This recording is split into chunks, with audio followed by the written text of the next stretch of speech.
but they are ambiguous, so one can manipulate them. So what is needed is a clear and plain language text where these procedures are laid down, they are people friendly, so that the victims can perhaps approach and get relief.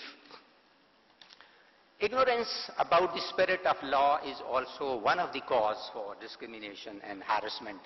And above all, the educational system. If the educational system is weak and people not aware of the human rights and considerations for others, then they will be prone to perpetuate discriminatory behavior and behavior of harassment. I recall an incident just last week in a marriage ceremony. I happened to meet one of my cousins, and they are there in England for the last 3 years. And as Muslims or Pakistanis, the mother was saying to the daughter not to mix up with so-and-so, but she can go to the next door neighbors which are also Muslims.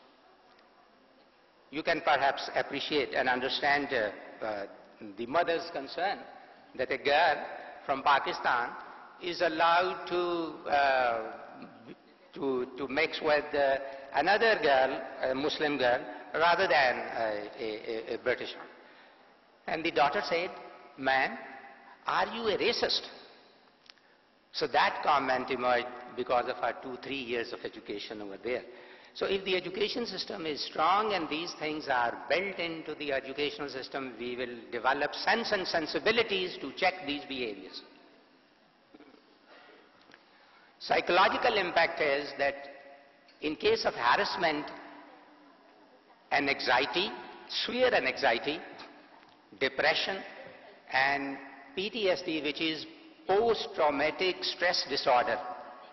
Harassment is a trauma. It may be very severe trauma for some people, and that flashes back in your mind and it keeps on and it interferes with your working. So these symptoms have been reported in a longitudinal study conducted at University of Chicago. It was observed that persons who are subjected to such behavior become dysfunctional for the organization. They become either very passive and withdrawn and they exit, or become very aggressive and they retaliate. A similar study also pointed out about the well-being of the employees where there is a mistreatment in the form of discrimination and harassment.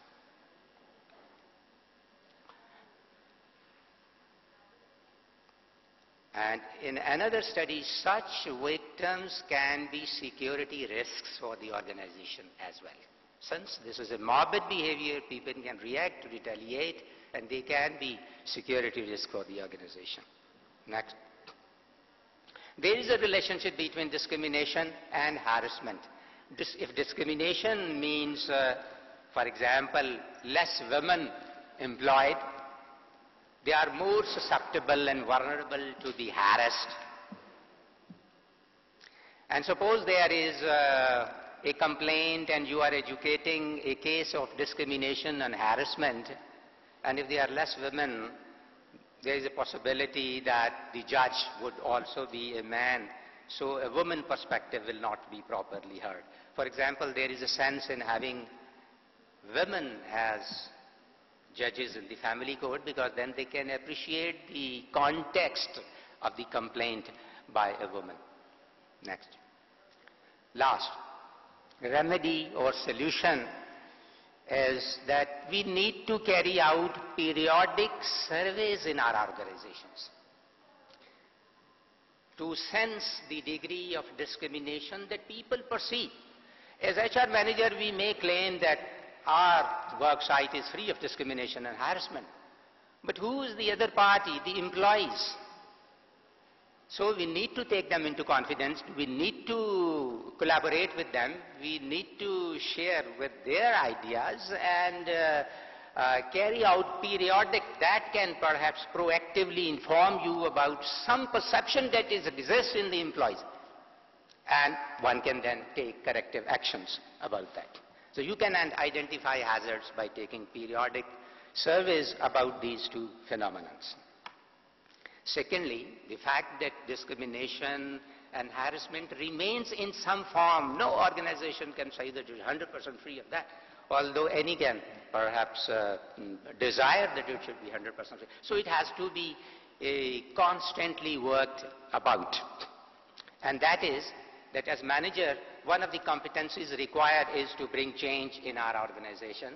And the change is to minimize discrimination and to minimize harassment by recognizing such episodes wherever they occur, discussing them clearly and loudly, and then implementing the needed changes.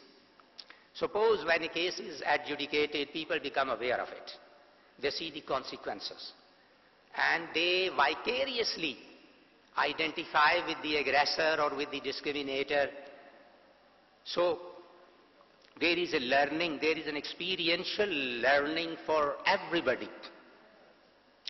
And I just repeat, fifth, that we need to exercise statistical thinking sometimes, because that can point to many phenomena. It can point to many trends.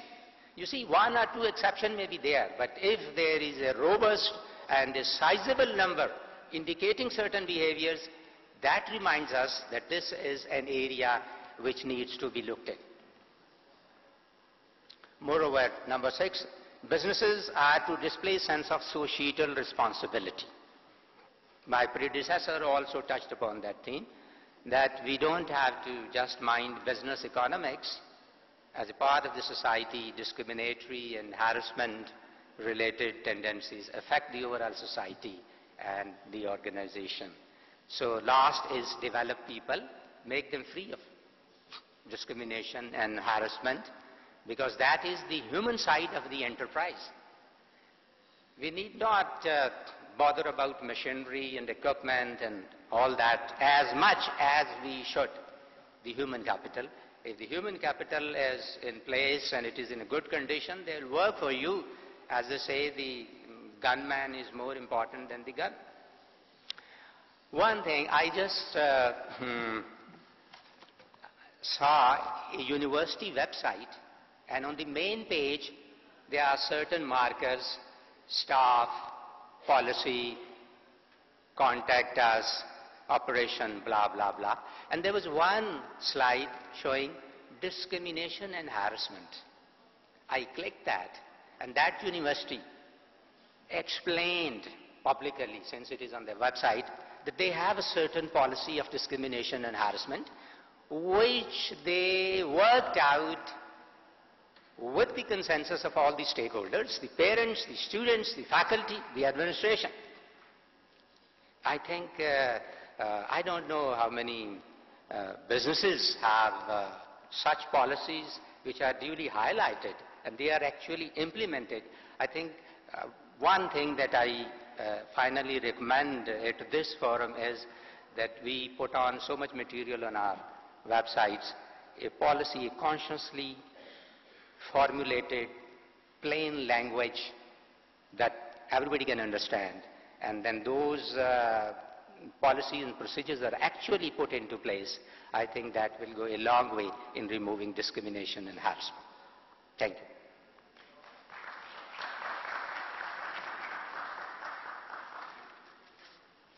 Are there any questions? Yes. A lot of students going around doing thesis. So can you share any of the figures of Pakistani setup, so to say? Not exactly on this policy, on this topic, but since we teach organizational behavior at undergrad and MPhil level, researches are there about leadership and other things, but not on